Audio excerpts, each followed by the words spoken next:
Sezóna sa nám veľmi nevydarila, hlavne vďaka jesennej časti, v ktorej sme doma postrácali veľa bodov.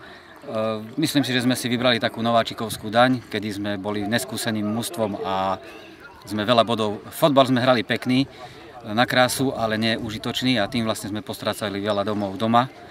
Vonku sme ako jedno z tých mužstiev nášho okresu hrávali, si myslím, asi dobre, lebo takto aj v tabuľke vyzeralo, že sme získali najviac bodov.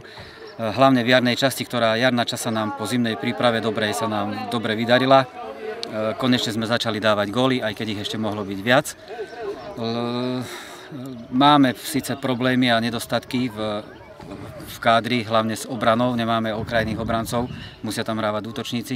A ďalší problémový post je u nás brankár, ktorý raz mu 3 zápasy vyndú, potom nevindú, no ale bohužiaľ nemáme nikoho. Ale dúfam, že sa zachránime a v novej sezóne to už bude lepšie, lebo neverím tomu, že dvakrát sa tak jeseň pokaziť nedá. Takže myslím si, že patríme do tej súťaže, hovorili nám to aj, kde sme chodili vonku hrávať, že hráme dobrý, pekný futbal. Bohužiaľ, doplatili sme na tú nováčikovskú daň.